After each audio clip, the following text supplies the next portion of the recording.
How was DNA analysis able to solve a crime of a 40-year-old case? Let's find out.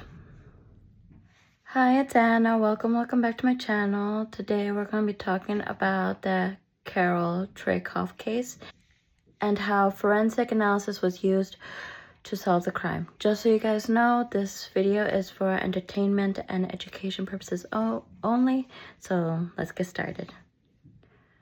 Carol Traicoff was born sometime around 1951, and from what I found, she lived most of her adult life in the streets of Wenatchee, Washington.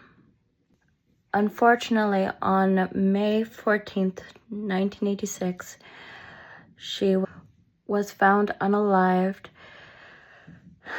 by the trash can area close to the Stanley Civic Center.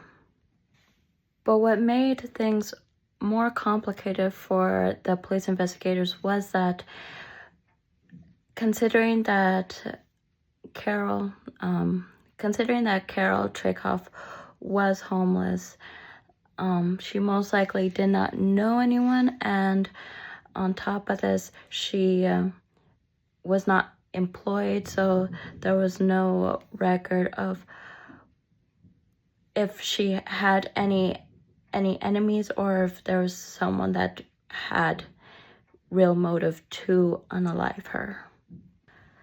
Nonetheless, years has passed and the investigators have not forgotten about Carol Traicoff's case. It actually came to a point where they transferred the police officers that were originally on that case to Canada to find some possible suspects, and this led to them creating a STR profile.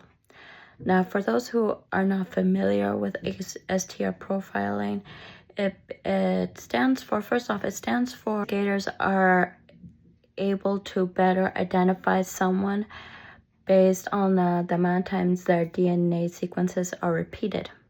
So with this in mind, the investigators went back to the crime scene and collected all the DNA that they could find to send to CODIS. However, they were not able to find anything concrete that was a direct match to a suspect. But the good news is that years later, in July 2024, so about 2 years ago, they were able to use another method called the SMP method. And just to go back a little bit, this all started when investigators decided to submit a little bit of the evidence that they did find, that they were able to find, to Author-M Lab. And by doing this, the scientists who work in Author-M Lab were able to collect the sequences within the DNA to create an SMP profile.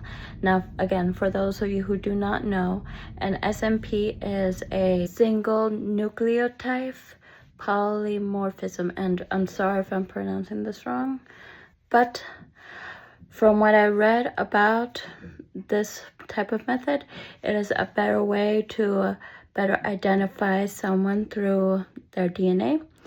And it was through this that the police investigators found a suspect named Henry B. Leyland, who unfortunately for us passed away in 2007. But considering that there were no other potential suspects, it turns out that he was our unaliver for this case.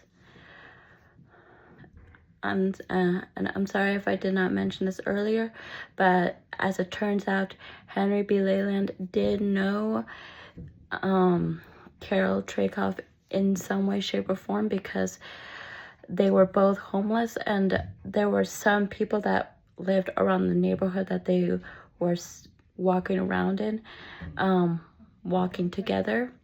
But beyond that, I don't really know much about their relationship.